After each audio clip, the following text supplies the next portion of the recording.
street food na hitig sa kwento ang paboritong merienda ng marami, ang nakabubusog na binatog. Ang ginagamit dito ay yung tinatawag nating mais na puti.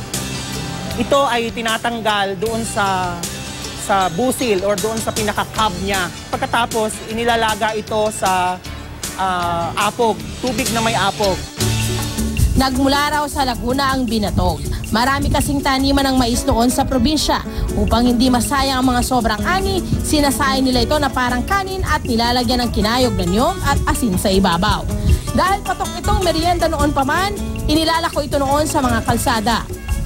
Sa paglipas ng panahon, mas naging madali na ang pagbibenta nito gamit ang bisikleta.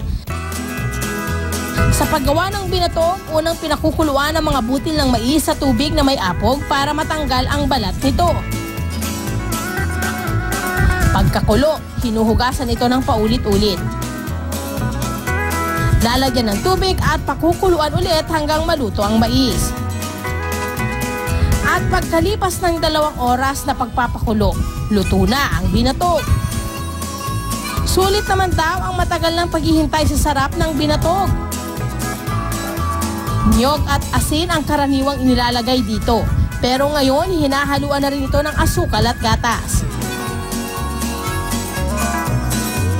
Ang presyo nito mula 5 piso hanggang 10 piso kada serving. Opo, marami po akong mga suking mga matatanda. Kasi po nakasanayan na nilang kumain ng binatog eh. Marami mga batang kumakain na rin kasi tinuturuan po sila ng mga magulang nilang kumain ng binatog dahil na masustansya po to. Lagi pa rin akong bumibili ng binatog kasi nung bata pa ako, yun ang lagi naming minimerienda sa probinsya. Kaya nakasanayan ko na po. Nakakabusog, mabigat sa tiyan. Heto naman ang street food na patok sa mga nagtitipid. Ang isa sa mga pinakamurang pantawid gutom. Ang super yum na kikiam. Nagmula raw ito sa Chinese delicacy na ngoyang na gawa sa pinaghalong karne ng baboy at hipon na binalot sa balat ng tokwa. Sa paglipas ng panahon, gumawa nito ng version ang mga Pinoy na pinaghalong harina at seafood paste at kalaunay tinawag na kikiam.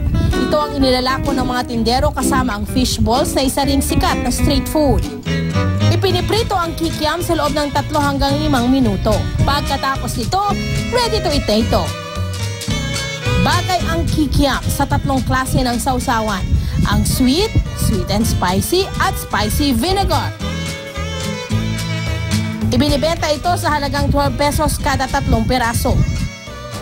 Sa ngayon, ito ay patok na patok sapagkat mura at malasa. Minsan ginagamit din natin itong panahog sa mga pansit at sa mga iba't ibang mga putahin. Sinong mag-aakala na ang mga pagkain nag-uumapaw sa sarap, matatagpuan lang pala sa tabi-tabi? Patunay lamang ito na ang mga Pinoy ay likas na malikhain kahit pagdating sa pagkain.